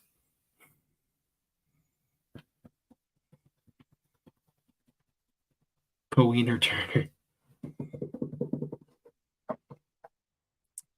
Oh man, I'm starting to feel it.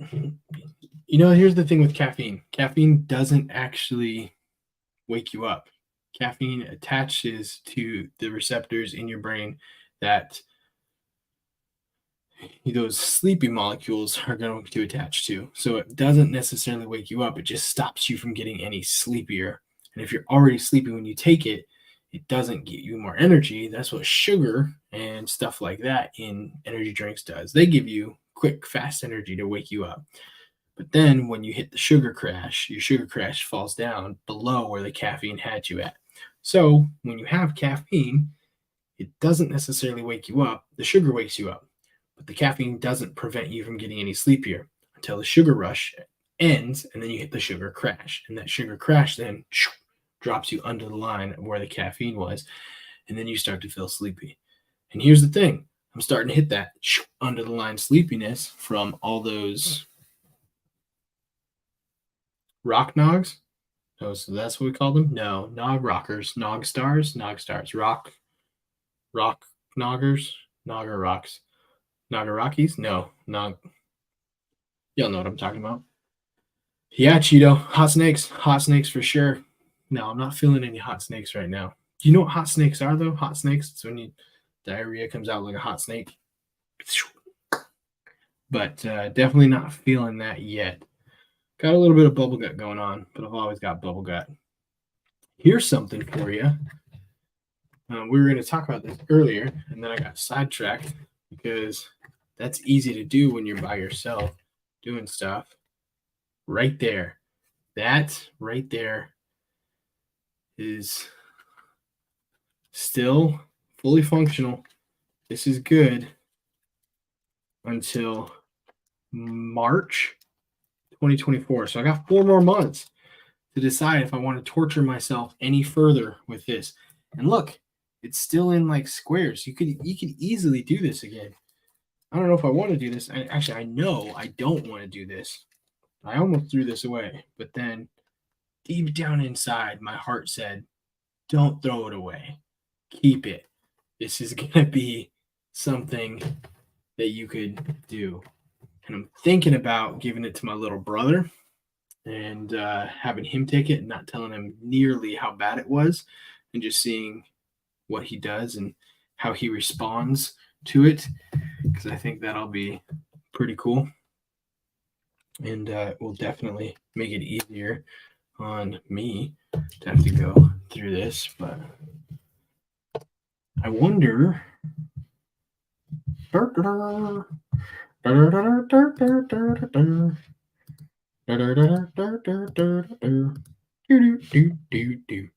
Hey, I wonder if we can do this. All right, y'all are gonna have to tell me.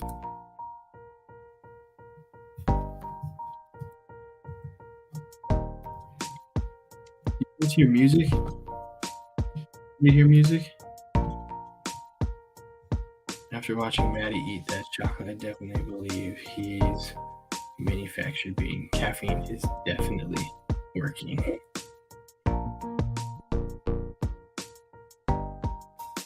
Does anybody else hear that music? I just turned music on. I don't know if you can hear the music because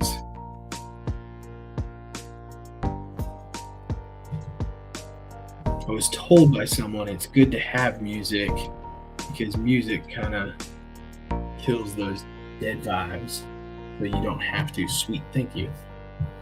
You don't have to feel like you have to talk nearly as fast to fill the void, because having silence on a live is what you want. But, all right, I'm going to take a little bit of time here in the last 15 20 minutes and talk about my channel. So, the 904 subscribers. I never thought I wanted to do this to as more than a hobby, to connect with the community. But in the last 6 months, I've been able to gain subscribers through videos and shorts and all that fun stuff, and just connecting with people. And we are less than 100 from 1,000. And so being that close to 1,000, I set myself a goal and said I wanted to reach 1,000 by the end of the year. So we got about 2 months left to hit 100 subscribers. And if we do so, I have been gathering. Wow, look at that hat line. Man, that is just, look, disheveled. I wanted to do a sweet giveaway for the community if we hit 1,000 subscribers. So I'm going to continue to do lives. Probably my goal is to do them twice a month on Tuesday nights. So we'll go every other Tuesday night. And that's just because I got 2 kids and I got a full-time job and I got to break things up and have a little bit of fun in there occasionally. But I would love to hit 1,000 subscribers by the end of the year, and then through that do a giveaway for the community. There's a couple really cool things we want to do for the giveaway. We're going to give away a premium Miguron knife. I haven't decided which one yet, but Miguron I think gives you the best value for your knives, which is why I have a couple Migurons. Right now, the only one I have in my little burrito case that I've been carrying is the Pagos right here, and this is not the premium Pagos. I have a premium Pagos over there, but I have this one set up lefty, so I can carry this one in my left pocket, which I do quite frequently. But so So we're going to be giving away a premium Magnum or AM8 knife, same company. Once we hit 1,000, we're also going to be giving away one of these sweet little home breakdown mats that we got from Blade Show. I ended up walking away with, I talked to the Hogue guy for a little bit, walked away with about 5 or 6 of these. So we're going to be giving these away occasionally as we go through there. And similarly, like I have this knives burrito right here with the banter on it. I do have a Naps burrito with the Lander poster on it. So we're going to give away a knife, we're going to give away a breakdown mat, we're going to give away a poster, and it's going to be pretty sweet. But we're going to do that when we hit 1,000 subscribers. So my ask is that y'all can help me hit 1,000 subscribers by the end of the year. And if we do that, then we got a sweet giveaway. And from that sweet giveaway, y'all have a chance to win something. So I'm excited to see what happens. I'm excited to see where the channel goes. But more often than not, I'm just excited to be a part of this community because y'all have been fantastic. Like I said, I've been collecting knives for a long time, but just recently jumped into the community in this last year and more than welcoming. There's so many amazing people out here. There's so many cool stories, so many good voices in this community, and it's just I'm glad to be a part of it, privileged to be able to be here and connect with all y'all. So that was my little soapbox rant we jumped on to talk about for a little bit there. So yeah, don't want to talk about the channel too much just because that's not what it's about. Something that I set a goal for myself, and I have very high goals for myself, but I think it's definitely attainable. So my ask is y'all help me with that. WKB to 1K by New Year's Eve day. I love it. That's definitely not too long at all of a hashtag. That's what it should be. That's a really good one. Thanks, Cheeto. So, yeah. With that, we've only got about 10 minutes left before I call it a night and end this first live. But what do y'all think? What do y'all want to? What do y'all like? What do you guys want to talk about? I know we all talk like knives and want to do stuff like that, but I don't know if I could get anyone to come on here with me just because it's such a weird time and not everyone's going to stay up every Tuesday night till 1 a.m. But if there is anyone that we could bring on here, I think it'd be cool to have a little interview back and forth. I was thinking the same thing, Stevie. I was thinking the exact same thing. I was like, that would be really cool. And I got a pretty sweet little like vlogging setup with this really cool camera and stuff like that. So it would be really cool to get a hiking kind of like we could do a oh man, not a rambling because that's your thing. But you could do like a scrambling with Steve's scrambling Steve's, and we could do like hiking, scrambling through the forest. Like you do rambling, we do scrambling together. I don't know. It'd be really cool. Yeah, do that. I could get at least 3 guys on here. You're right, that would be pretty easy. But do something like that, scrambling Steve's through the forest and whatnot. I have no idea what kind of mushrooms are edible and aren't edible and all that stuff. I was like, I bet you Stevie knows. He's been living up here for a while and around the forest and does lots of hiking and stuff like that. I was like, that'd be cool to kind of learn the horticulture, learn the plants around here, learn what is good and what's not good and all that stuff and everything. I like to be prepared just in case something were to happen. I know I can build a shelter. I know I can survive in the elements and stuff like that. But what is edible? What isn't edible? Do something like that. Get out there and just walking with you and be like, oh, that's cool. That's not. That's cool. That's not. Take the Rango on a hike and forage. That would be pretty sweet. That's one of the reasons we designed it the way we did. was because I think too often, far too often, I've done lots of outdoor stuff, lots of section hikes and scrambling and climbing and stuff like that. Far too often, people use knives like this, and they say, "This is my camp knife." Why? What about that screams camp knife to you? To me, this is a much better camp knife. Functionality in the blade shape and everything that comes through with it as well. So this is something that I would use as my camp knife. It's got better action to it. It's got a more functional blade for a survival blade. It's not going to be a stabby survival blade. It's going to be a blade that I can actually prep with, work with, and do stuff. Random mushrooms scrambled. What? Bring some eggs, scrambled eggs, just throw random mushrooms in it. Everything is edible if you're brave enough. You know, that's how I lived my life the first 20 years. Just like, yeah, I mean, I guess I can eat it.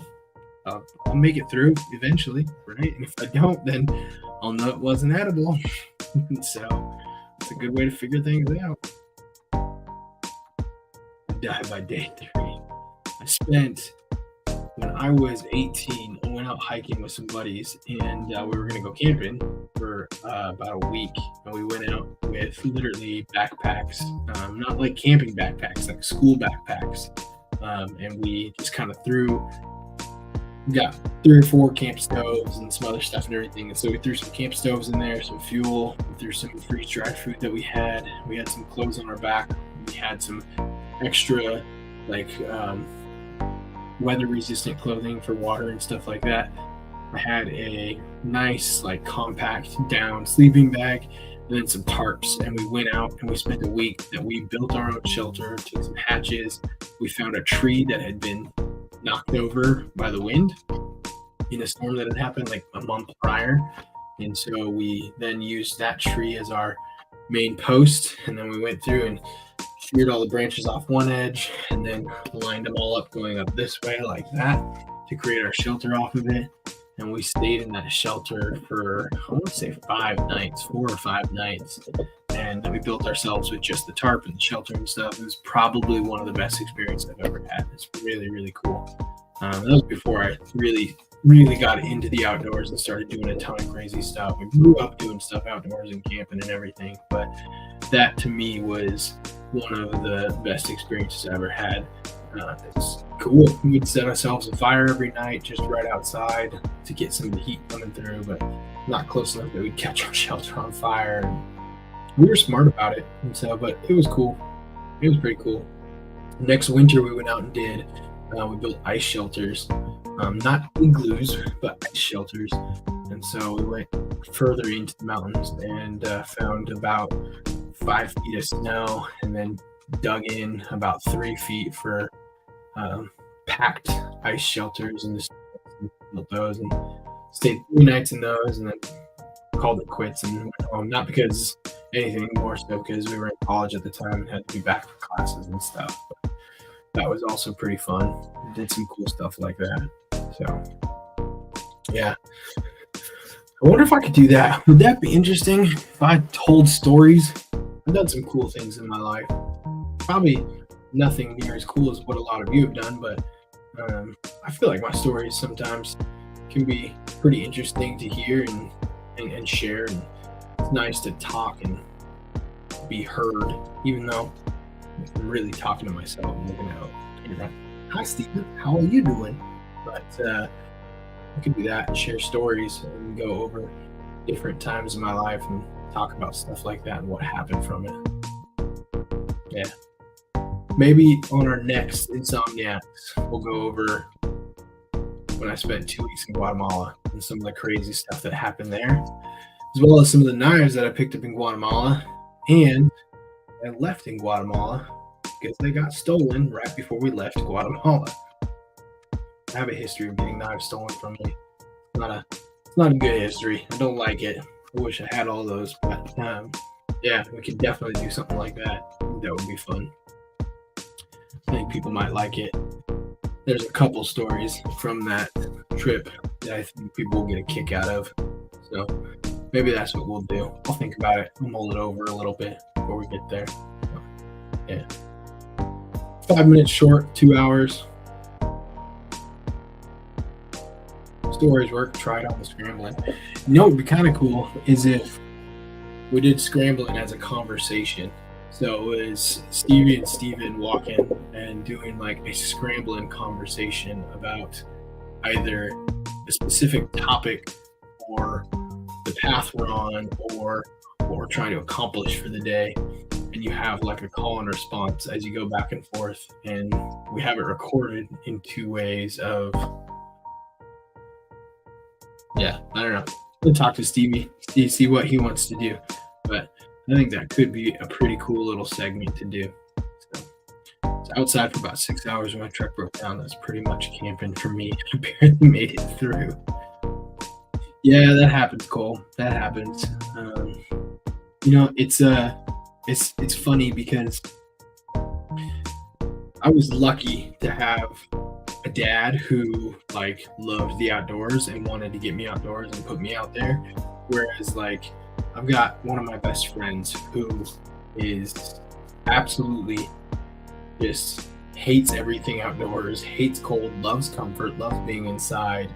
And like we are thick as thieves. We're super tight, but complete opposites when it comes to stuff like that.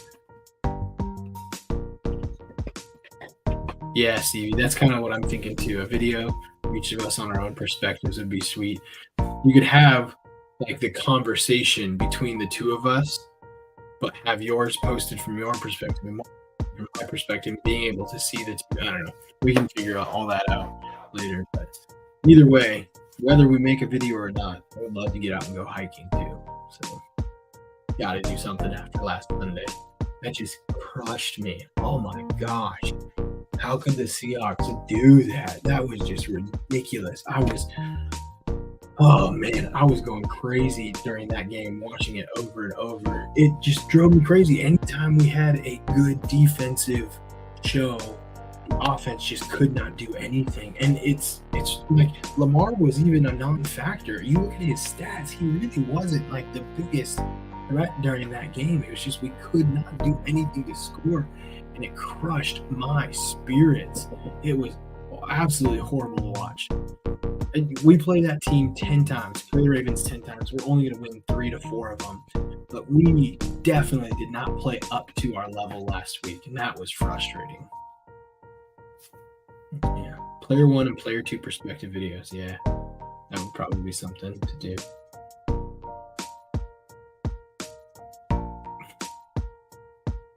Cole barely made it through a lot of things in his life, but he has made it through. That is what we look at. You have made it through. That's a good thing. You are a survivor. You have accomplished so many things. You barely camped, but made it through for 6 hours when your truck broke down. You watched a football game and barely made it through, but you made it through, and that's a good thing. So probably a lot of things that you've barely made it through, but you've made it through, and you're here. Guess what, Cole? You made it through the live tonight. You did that. You did that all by yourself. You are a survivor for sure. In fact, you know what? I know Survivor is taking people for their next show. So if you want to, you go ahead, head over to survivor.com or whatever network has it, and you could apply to be on the show. And that could be your video. I survived being outside my truck. I survived watching a football game. I survived Work-Life Balance's very first live. It was something I did barely, but you did it. Yeah, that's usually what I'm picking up on, Stevie. Most of the people who barely do things like that really do them a lot more. And so, plus, I don't know if you're actually in Arizona. I'm pretty sure you might be because AZ knives, maybe, I don't know. But everyone in Arizona does not barely survive because everything in Arizona wants to kill you. It looks like it's going to kill you. That's one thing that when we moved down there for a little bit, I was like, why has everything got spikes on it? Why is everything poisonous? Why is everything tiny and hidden? Like, I don't like this. There's so many deadly things out here. Not my jam. Even the weather wants to kill you. Why is it got to be that hot for that long? I just want the like good weather, and then like I totally get the whole snowbird thing. Good weather, and then you leave, and it gets hot, and then you come back. It's good weather again.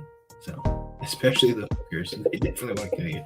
You know, I don't really, I never had that problem. I never saw any. I never went to them, so that was probably why I never had that problem. But I also wasn't in Phoenix. I know they've got quite a selection of spiky hookers, or no joke, in Phoenix. Yeah. All right. It's been 2 hours. There's 10 of you still left here. Very much appreciate you all for coming on tonight. We'll probably do this in 2 weeks. I don't know. Maybe we'll do it next Tuesday and have fun. We'll just see what the schedule shakes up. Wanted to get the first one under the belt and kind of get all the jitters and jumping out of here. Now that we did that, we'll definitely be doing this again and soon. So thank you very much, everybody. Y'all have a fantastic evening, and we'll see you next time. Appreciate y'all. Peace out.